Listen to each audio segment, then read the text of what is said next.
You know how you'll ask someone what their favorite food is and they'll say pizza every time, but whenever you go out to eat for some reason, they always order chicken? Yo, put this in your mouth, man! Eat that! Everyone who knows me knows Spider-Man is my favorite fictional character despite my page being full of Superman videos for some reason. What's up with that actually? I don't know. I've also watched almost every Batman property that has been put out, good or bad, but if you ask me who my favorite DC hero is, I would say The Flash, who I've barely mentioned in any of my videos since the start of this channel, maybe just once in passing. Now, if we were to aggregate all this data to match it with my favorite shows and movies in a world where The Spectacular Spider-Man, Superman the Animated Series, Batman the Animated Series, Batman Under the Red Hood, Suicide Squad Assault on Arkham, and the Flashpoint Paradox animated movies exist, in a world where all these are a thing, guess what my favorites would be? You guessed it, Green Lantern First Flight for my favorite movie and Green Lantern the Animated Series for my favorite show. Gotcha. Gotcha. Also, my favorite Superman the Animated Series episode would be In Brightest Day, which was the origin story of Kyle Rayner's Green Lantern.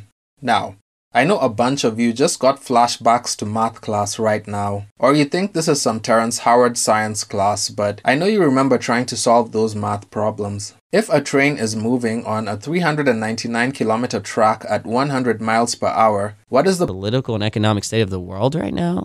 It makes very little sense on the surface, I know, but I just recently realized, despite never reading the comics for an extended period of time, I have really enjoyed and placed these Green Lantern properties on an S-tier level, despite the character not registering on any of my top character lists. And you came to this video thinking I hate the character, didn't you? Don't worry, this is not clickbait. We don't do that here.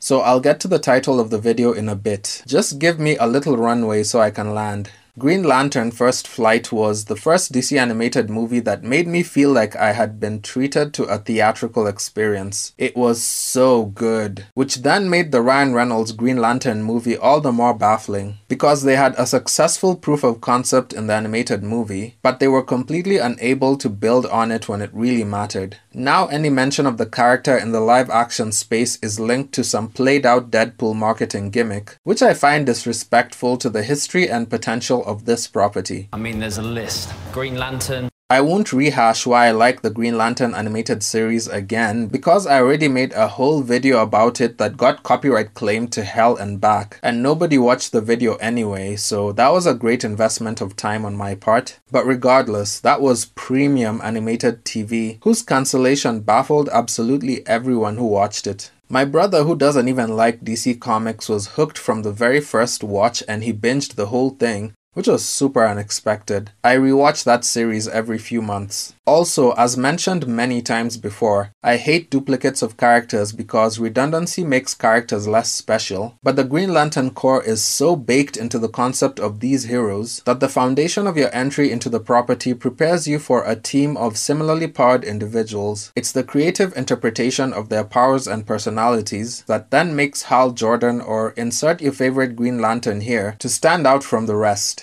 In the Superman animated series, In Brightest Day drew me in for a different reason, pun intended. I'm an artist and Kyle Rayner was an artist as well, added to the really cool design of the character in this iteration, so as a kid I felt like that episode was made just for me and I watch it back all the time. Aside from the cinematography just being a cut above most of the other episodes, Kyle made some really silly constructs with that artist brain of his while fighting Sinestro, which customized his iteration of the character to his own personality. Kyle just being an artist has led some people to say that he was not worthy of the ring, to which I wanted to be offended on behalf of all artists, but Screen time is an internet kid taken to its sort of logical conclusion. As a youth, he was exposed to his grandfather's experimental internet gas, and that has patched him permanently into the World Wide Web.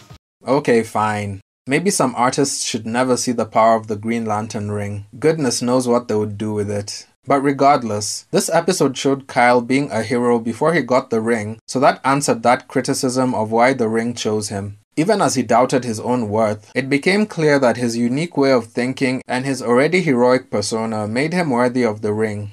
Unlike Jennifer Lopez, am I right? No, I apologize. Green Lanterns have the same power but very different applications of that power, which just makes them any action hero of the 90s who either thought, fought, or strategized differently from everyone else. That's what makes them stand out from one another. John Stewart was my least favorite Green Lantern, which, I know. Look at this racist guy who only likes the White Lanterns. But I've talked about this before in my Black Characters video. I'm not really a fan of the moral authority, self-righteous, military black guy trope in Hollywood, only because I'm a goofy guy who likes silly characters. But that just lends itself to my point. All the Lanterns are so distinct that it doesn't matter whether they have the same power. They are not comparable at all in background or personality like other comic book duplicates are, and I promise not to speak on Miles Morales anymore, so I won't. Even though I kinda just did. But as a stickler for one-of-one characters, the thing that has allowed me to enjoy a character with hundreds of duplicates is the same thing that has created some very random controversies online over the years.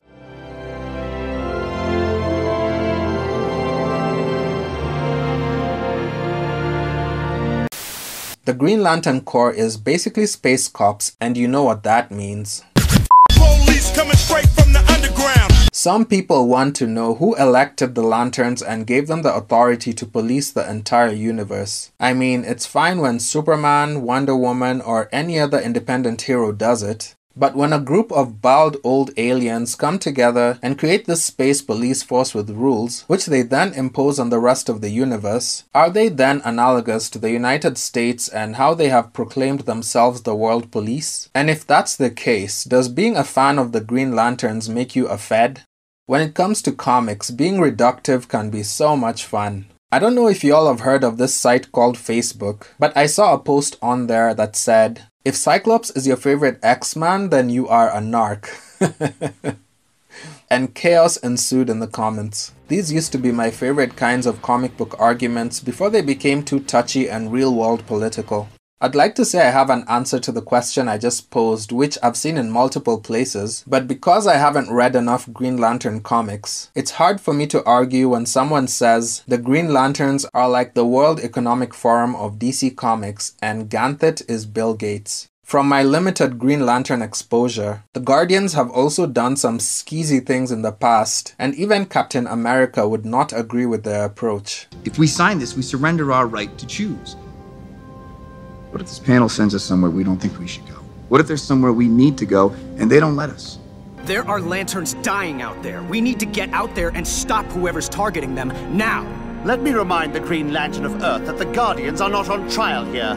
He is. We may not be perfect, but the safest hands are still our own. I'm sure there's a good argument against it, but I just don't have it myself, other than to say that the Green Lanterns are usually the good guys, so two things. Let me know which Green Lantern comics I should read, and let me know who appointed the Guardians to make decisions on behalf of the DC Universe, because I saved your planet a couple of times, so I will now police all the activity in your sector. Sounds more like the Mafia or the Cartel than the heroes. Are they just a militia group that has enough funding to invade a sector and dictate their own rules when a random person calls them for help? Or are they just well-funded vigilantes like Batman, but without the competition or friction of the Gotham police? Please play nice in the comments. I'm understaffed and I don't have enough teachers to roam the halls of this comic book high school that I seem to be building. YouTube said to make more comic book videos because that's what my new influx of subscribers wants, so that's exactly what I'm doing. But I hope you enjoyed the video. I'll be in the comments and I'll see you in the next one. Peace.